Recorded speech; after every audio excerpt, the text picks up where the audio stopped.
आलोक academy के YouTube channel पर स्वागत है दोस्तों।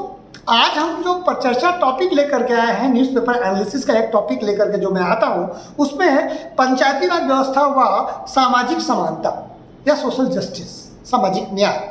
दोस्तों, आप जानते हैं कि भारत जब स्वतंत्र हुआ था तो 24 अप्रैल 1957 को पहली बार पंचायती राज व्यवस्था लागू की गई थी। इसीलिए प्रत्येक वर्ष 24 अप्रैल को पंचायती राज दिवस मनाया जाता है।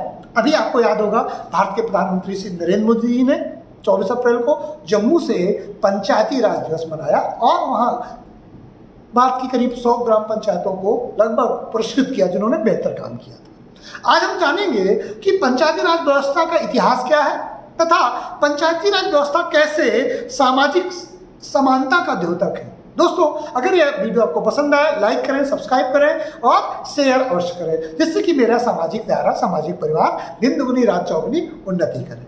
दोस्तों, आप जानते हैं कि भारतीय संविधान में जो 7th शेड्यूल है, 7वां जो शेड्यूल है, उसके ऊपर चर्चा करते हैं और देखते हैं कि पंचायती राज की क्या स्थिति थी भारत में। देखिए, 7th शेड्यूल में पंचायत जो भारत के सरकार के अधिकारों का जो डिवीजन किया गया है, उसमें 4 लिस्ट हैं, 3 लिस्ट हैं, यानी सेंट्रल या यूनियन लिस्ट जिसे हम केंद्र सूची कहते हैं, दूसरी है स्टेट लिस्ट जिसे हम राज्य सूची कहते हैं, कॉन्करेंट लिस्ट जिसे हम समवर्ती सूची कहते हैं, और एक है रेसिडुअल पावर्स, वो लिस्ट में नहीं आती है, अवशिष्ट शक्तियाँ।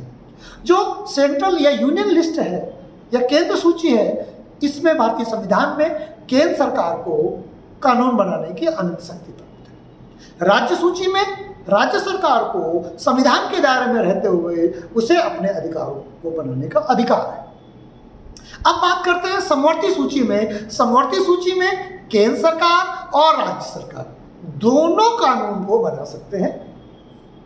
केंद्र सरकार भी बना सकते हैं और राज्य सरकार भी बना सकते हैं। लेकिन अगर केंद्र सरकार अगर समवर्ती सूची पे कोई कानून बनाती है और राज्य सरकार समवर्ती सूची पे कोई कानून बनाती है और दोनों कानून एक दूसरे के विरोधी हैं, तब क्या होगा? तब केंद्र सरकार की बात मानी जाएगी। हमने भारतीय संविधान में केंद्र को ज़्यादा शक्ति प्रदान की है, जिससे कि देश की यूनिटी और इंटीग्रिटी मेंटेन बनी रहे। अब बात करते हैं अवशिष्ट शक्तियों की।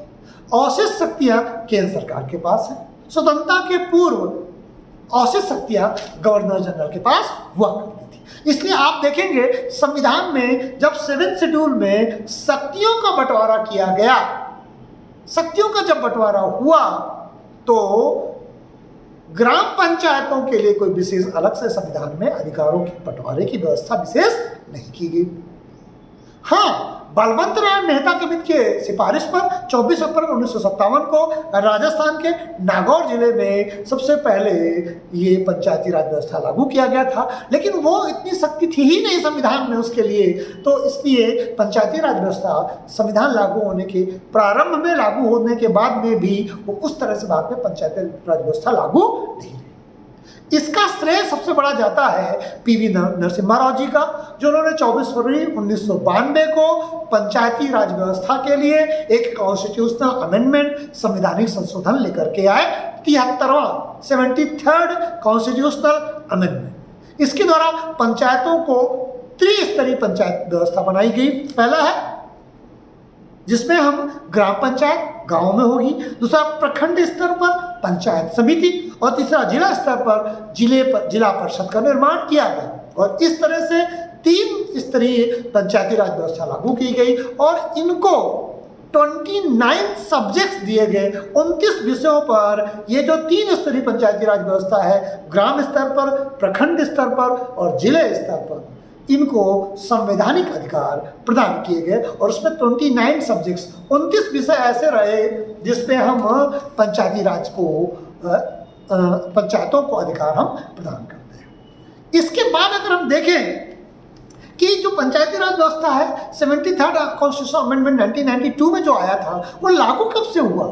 तो 1993 से इसे भारत में लागू किया गया। 29 साल पूरे हो रहे हैं, 30वां साल चल रहा है। तो अब ये एनालिसिस करने का समय आ गया है कि क्या पंचायती राज व्यवस्था जो है उसने भारत के सामाजिक न्याय को, सामाजिक समानता को आगे बढ़ाने में मदद की कि नहीं की।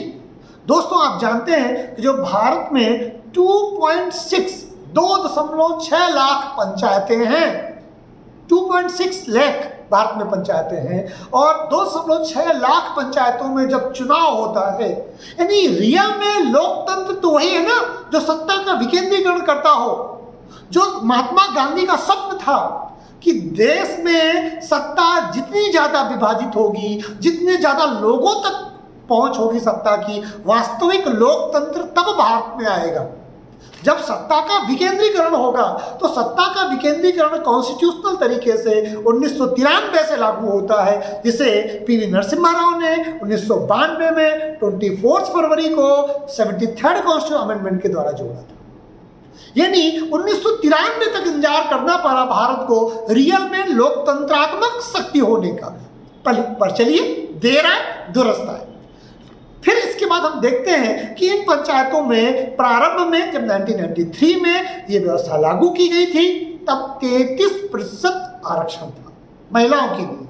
अब महिलाओं का आरक्षण बढ़ा करके 50% कर दिया गया है। और दोस्तों आपको जानकर आश्चर्य होगा, पंचायती राज व्यवस्था में पंचायतों में SC/ST का जो रिप्रेजेंटेशन है वो 80% तक पहुंचा।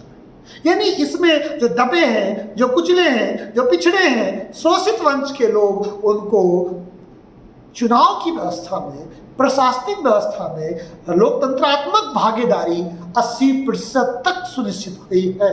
यानी उम्मीद से बेहतर विश्व का सारा जो बड़े बड़े राष्ट्र हैं वो इस बात से आश्चर्यचकित हैं कि लोकतंत्र में इतने निम्न स्तर तक, यानी निम्न स्तर का मतलब वो लो स्टैंडर्ड नहीं, इतने नीचे तक आकर के सत्ता का विकेंद्रीकरण किया गया है। ग्रामीण लेवल पर, पंचायत लेवल पर लोकतंत्रात्मक शक्तियां, संवैधानिक शक्तियां प्रदान की गई।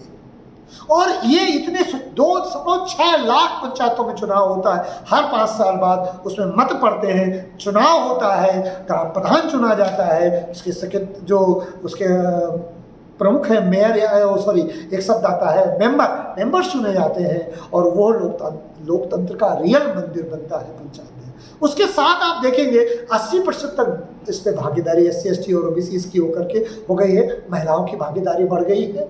हाँ, ये सच है कि महिलाओं के लिए आरक्षण होता है, पत्नियां चुनाव लड़ती हैं और पतिदेव उनके हिसाब से जो है वो चलाते हैं पंचायतों को, ये भी मिलते हैं। लेकिन क्या ये नहीं मिलता है कि महिलाएं अब अपनी राजनीतिक भागीदारी सुनिश्चित कर रही हैं, महिलाएं अब पंचायतों में अपनी बात रख रही हैं, और बहुत सारी जो महिला पंचायत है, जो पंचायत में चुनाव जीती है, वो अपने हिसाब से भी काम कर रही है।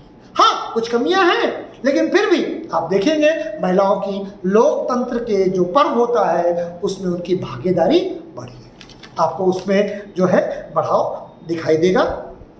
अगर आप देखें प्राचीन समय में जाएं तो आप देखेंगे अर्ली वैदिक काल में जो व्यवस्था थी, जहाँ महिलाएं में भाग लेती थी, जो जन होता था या जनपद होता था, नहीं एक शब्द और आएगा, मैं शायद रिकॉल करने में, जो सभा और समिति, राइट, सभा और समिति नामक दो राजनीतिक संस्थाएं थी जो लोकसभा और राज्यसभा वर्तमान की तरह कार्य करती थी। एक आम जन की सभा थी, एक सभी खास जन की सभा थी। तो सभा और जो समिति थी उसमें महिलाओं की भागीदारी सुनिश्चित होती थी।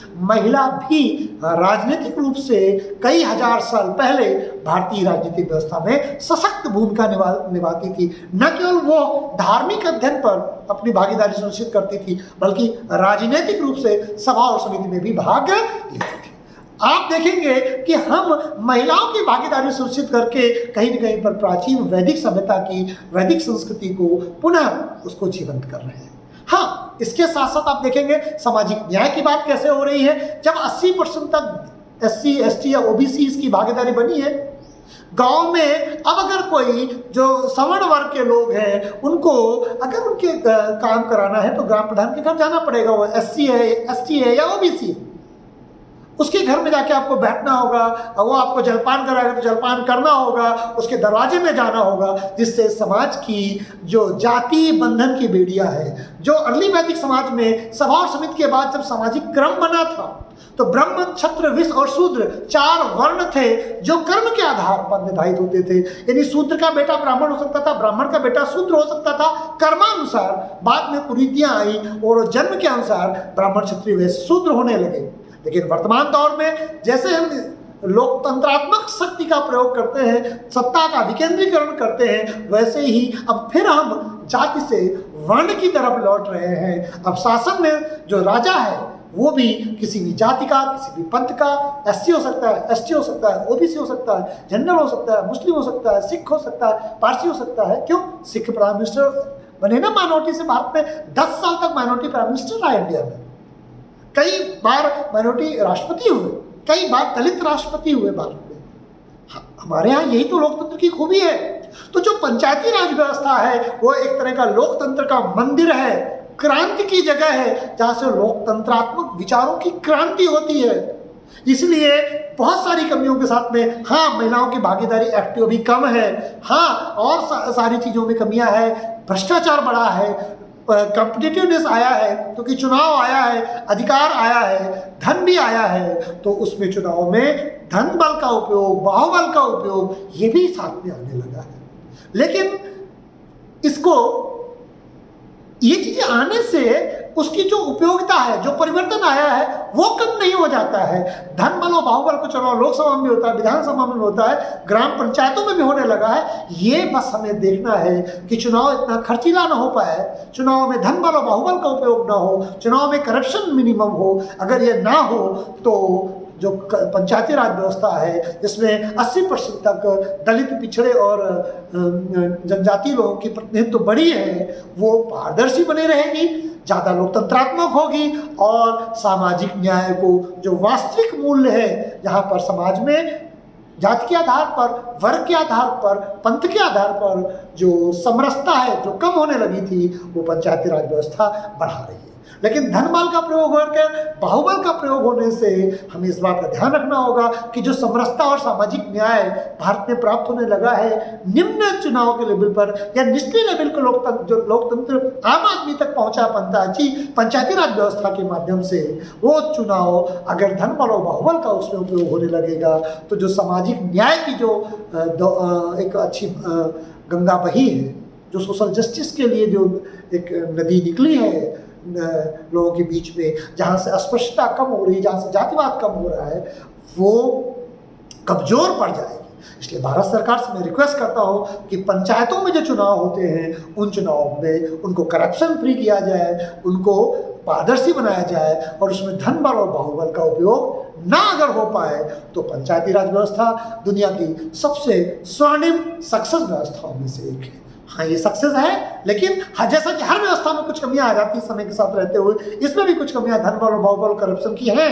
लेकिन इन कमियों के साथ रहते हुए भी पंचायती राज व्यवस्था ने महात्मा गांधी के विचारों को मजबूत किया है, लोकतंत्र में आम जन भागीदारी को बढ़ावा दिया है। दोस्तों, आज की परिचर्चा को मैं जो पंचायती राज व्यवस्था और सामाजिक न्याय को मैंने आपको बताया है, उम्मीद है कि ये ज्ञान आपके पास ऑलरेडी बढ़ा हुआ ज्ञान है, उसमें कुछ ज्ञानवर्धन।